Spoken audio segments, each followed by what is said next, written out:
Assalamualaikum warahmatullahi wabarakatuh. Perkenalkan nama saya Yasmin Mumtaz dengan NIM 23030174278 dari kelas PM 2023A. Hari ini saya akan menjelaskan perkembangan psikososial oleh Erik Erikson dan teori pembelajaran sosial oleh Albert Bandura. Langsung saja, untuk cakupan materinya kita ada dua ya. Dari subbab pertama ada perkembangan psikososial oleh Erik Erikson dan subbab kedua adalah teori pembelajaran sosial oleh Albert Bandura. Langsung saja di subbab pertamanya. Apa itu psikososial? Psikologi membahas semua aspek manusia, termasuk pertumbuhan dan perkembangan sejak dalam kandungan hingga akhir hayat.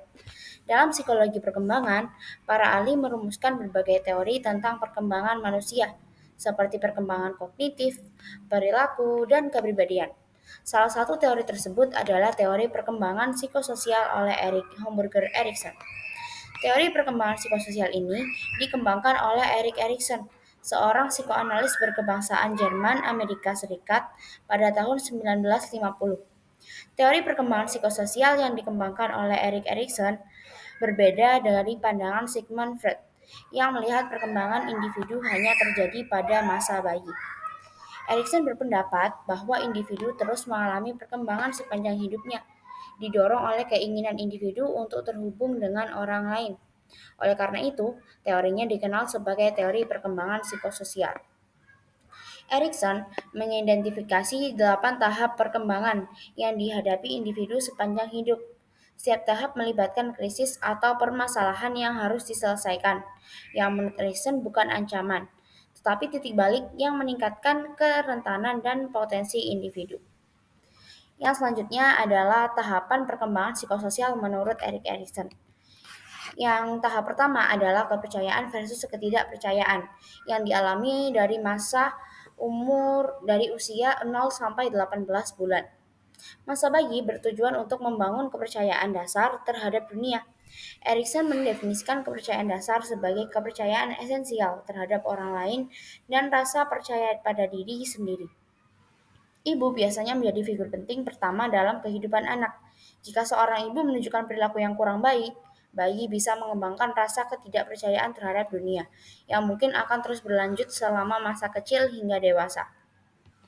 Di tahap kedua adalah autonomi versus keraguan, yang dialami oleh anak dari usia 18 bulan hingga 3 tahun. Pada usia 2 tahun, sebagian besar bayi sudah dapat berjalan dan cukup menguasai bahasa untuk berkomunikasi dengan orang lain. Anak-anak di fase terrible two mulai menunjukkan keinginan untuk tidak bergantung sepenuhnya pada orang lain. Erikson berpendapat bahwa anak-anak pada tahap ini memiliki dorongan ganda untuk mempertahankan dan melepaskan. Orang tua yang terlalu membatasi dan kasar dapat membuat anak merasa tidak berdaya dan tidak kompeten, yang menimbulkan rasa malu dan keraguan pada kemampuan mereka. Di tahap yang ketiga adalah inisiatif versus rasa bersalah yang dialami anak dari usia 3 sampai 6 tahun. Anak-anak berusia 3 tahun memiliki rasa inisiatif yang semakin meningkat yang dapat didorong oleh orang tua, anggota keluarga, atau pengasuh. Namun jika orang tua menghukum atau membatasi inisiatif anak-anak, hal ini dapat membuat mereka merasa bersalah tentang dorongan alami mereka, baik pada tahap ini maupun di kemudian hari. Akibatnya, anak dapat tumbuh menjadi individu yang kurang ambisius, tidak memiliki inisiatif, dan selalu merasa bersalah. Di tahap keempat adalah industri atau kompetensi versus inferioritas yang bisa dialami anak dari usia 6 sampai 12 tahun. Pada tahap ini, seorang anak mulai merasa bangga atas keberhasilan dan kesuksesan dirinya. Mereka harus berinteraksi dengan lebih banyak orang dan mengejar kegiatan akademis. Keberhasilan dalam bersosialisasi dan mencapai prestasi akan menimbulkan rasa kompeten, sementara kegagalan akan menghasilkan rasa inferioritas. Di tahap kelima adalah identitas versus kebingungan peran, yang dialami anak dari usia 12 sampai 18 tahun. Pertanyaan siapa saya menjadi sangat penting selama masa remaja. Untuk menemukan jawabannya, remaja sering menjauh dari orang tua dan lebih mengandalkan kelompok teman sebaya. Masa remaja adalah masa perubahan di mana mereka bereksperimen dengan berbagai peran seksual, pekerjaan, dan pendidikan untuk menemukan jati diri mereka. Jika tahap ini berhasil dilalui, remaja akan memiliki sense of self yang kuat. Namun jika mereka gagal menemukan jati diri, mereka akan kesulitan melihat masa depan dengan jelas. Ketidakberhasilan ini juga dapat terjadi jika orang tua memaksakan kepercayaan dan nilai-nilai mereka pada anak. Di tahap yang keenam adalah keintiman versus isolasi yang dialami oleh dewasa muda. Ketika remaja sudah memahami jati diri dan arah hidup mereka, mereka siap menjalani hubungan yang lebih dalam dengan orang lain. Di tahap ini, mereka siap untuk membangun hubungan yang penuh kepercayaan dan keintiman, menjadi mitra dalam berbagai aspek seperti persahabatan, seksual, persaingan, dan kerjasama. Hubungan ini seharusnya memperkuat identitas masing-masing tanpa menghalangi pertumbuhan. Remaja yang tidak mencari keintiman atau yang terus gagal dalam mencoba mungkin akan mundur dan merasa terisolasi. Di tahap ketujuh adalah generativitas versus stagnasi yang dialami oleh dewasa media. Tahap ini berfokus pada kontribusi individu terhadap masyarakat dan generasi mendatang. Mereka yang berhasil melalui tahap ini akan merasa berguna karena telah berkontribusi pada masa depan. Sebaliknya, jika gagal, mereka akan stagnan dan tidak produktif. Di tahap ke-8 adalah integritas ego versus keputusasaan yang dialami oleh dewasa akhir. Pada tahap akhir perkembangan psikososial, orang meninjau kembali hidup mereka dan menyelesaikan krisis identitas terakhir mereka. Menerima pencapaian, kegagalan, dan keterbatasan membawa rasa integritas atau kepenuhan, serta kesadaran bahwa hidup seseorang adalah tanggung jawab pribadi. Kematian tidak terhindarkan juga harus dihadapi dan diterima. Keputusan dapat muncul pada mereka yang menyesali bagaimana mereka menjalani hidup atau bagaimana hidup mereka berakhir. Implikasi dan kritik terhadap teori Erikson. Tidak semua orang mengalami krisis Erikson pada usia yang sama. Rentang usia yang disebutkan hanyalah waktu terbaik untuk menyelesaikan krisis, tetapi bukan satu-satunya waktu. Misalnya, anak-anak dari rumah tangga yang kacau dapat mengembangkan kepercayaan setelah diadopsi dan orang yang merasa rendah diri karena pengalaman sekolah negatif dapat menemukan keterampilan berharga saat bekerja. Teori Erikson menekankan peran lingkungan dalam menyebabkan dan menyelesaikan krisis. Tahapan perkembangan terjadi melalui interaksi dengan orang lain dan masyarakat. Interaksi awal terutama dengan keluarga, tetapi sekolah menjadi penting di tahap industri versus inferioritas dan identitas versus kebingungan peran. Teori ini menggambarkan isu-isu dasar sepanjang hidup, tetapi dikritik karena tidak menjelaskan bagaimana atau mengapa individu berpindah tahap dan sulit dikonfirmasi melalui penelitian. Kita masuk ke sebab yang kedua. Bagaimana Albert Bandura menjelaskan teori pembelajaran sosial? Albert Bandura adalah seorang psikolog Kanada Amerika yang merumuskan teori pembelajaran sosial, yang kemudian berkembang menjadi teori kognitif sosial.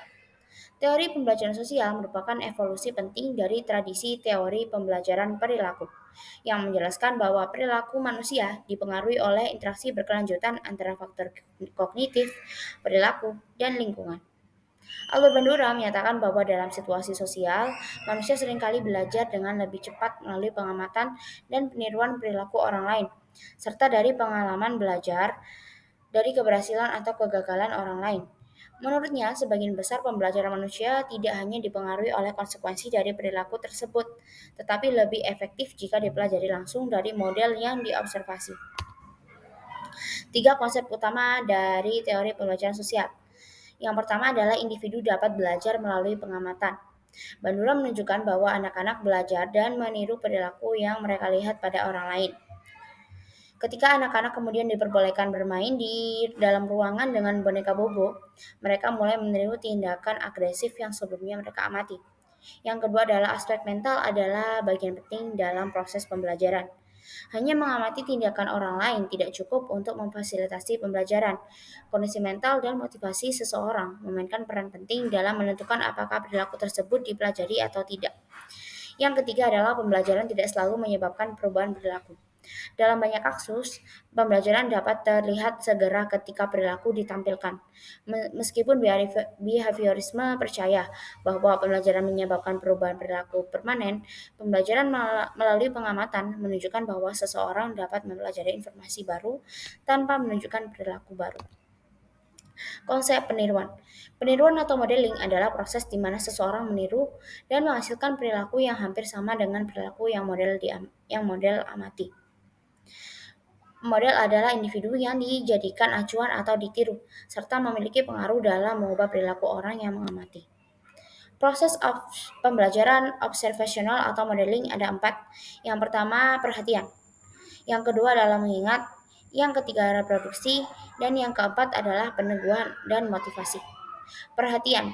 Subjek harus memberikan fokus dan memperhatikan perilaku model untuk mempelajarinya melalui indera mereka. Untuk mengingat, yang mengingat di nomor 2 adalah subjek yang mengamati harus mencatat peristiwa tersebut dalam sistem ingatannya. Yang ketiga, reproduksi. Setelah mempelajari suatu perilaku, subjek harus mampu menunjukkan atau menghasilkan kembali perilaku yang disimpan. Yang keempat, peneguhan dan motivasi. Motivasi juga penting dalam modeling menurut Albert Bandura, karena ini adalah pendorong individu untuk terus melakukan suatu tindakan. Jadi subjek harus termotivasi untuk meniru perilaku yang telah dimodelkan. Peneguhan dan motivasi jika ditegur atau dihukum ada 2 ya, peneguhan positif dan peneguhan negatif. Peneguhan positif terjadi ketika seseorang mendapatkan hasil yang menyenangkan dan memuaskan setelah menunjukkan perilaku tertentu. Tujuannya yakni meningkatkan atau mempertahankan perilaku yang diinginkan. Contohnya diberikan pujian, hadiah, penghargaan, dan sebagainya.